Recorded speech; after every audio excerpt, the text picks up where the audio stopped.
Hey guys, it's Carrie again, and today I'm back to share a presentation with you all about the process involving the morgue returning to vendor that I explained yesterday, if you recall that conversation. So just like you and I, we sometimes buy product that we end up deciding to return to the merchant that we bought it from, and just like us, Cardinal Health does the same thing. Sometimes they want to return the product, or sometimes the vendor requests that the product be returned to them for one reason or another. So today I'm going to run through kind of what that process looks like in a very simple way. And the first thing you need to do is contact the supplier. Like I said, either you'll contact them or they will contact you about returning the product. But even after that happens, you still need to be in contact about exactly which product, which NDC number that product is, because sometimes they're a very similar product and you need to be sure that you're actually returning the correct one in order to get your money back and to make sure that you're not affecting customers down the line. Next thing you need to do is actually collect that product from your warehouse and inspect that product again to make sure it's the right product and that it's not damaged or anything like that, because that requires a whole new process.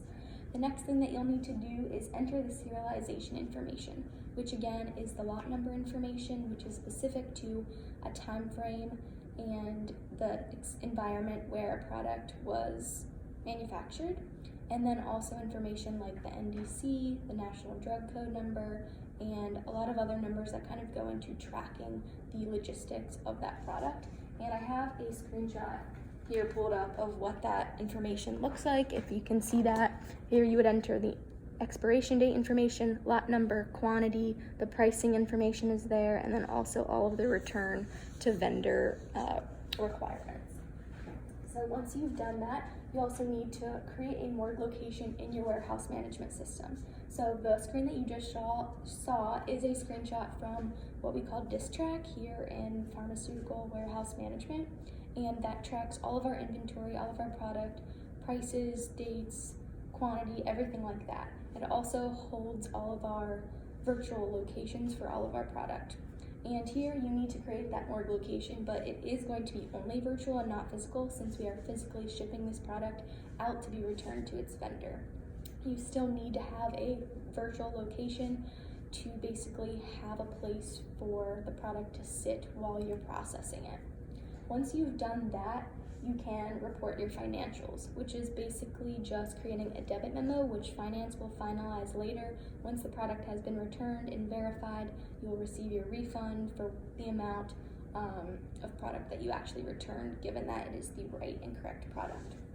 And then the last thing that you want to do is arrange the shipment and or the disposal. So kind of what I've talked about here is if you're returning it to the vendor, which would apply to shipment only, and so you need to contact your LTL carrier, which in my case is a company called Old Dominion, or you can do something like FedEx or UPS depending on the size and quantity of the product, and you'll need to fill out a bill of lading. And a bill of lading basically just has information about the amount of pallets, what the product is, the addresses, and a lot of reference numbers to verify that can actually be returned.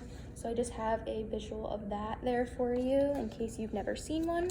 And then the other side of it is if you're disposing of a product, maybe there was an issue with it, wasn't on recall, because that again is a whole different process, but for some reason or another they may just want to dispose of a product rather than dealing with the reverse logistics. So you will contact a company that specializes in dealing with chemicals or different products that may be hazardous, and they will dispose of the product for you.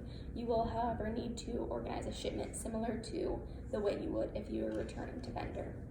So that's kind of the process at a very basic level, and that's kind of what I went through for a lot of product when I had to take over for a little bit in the morgue area.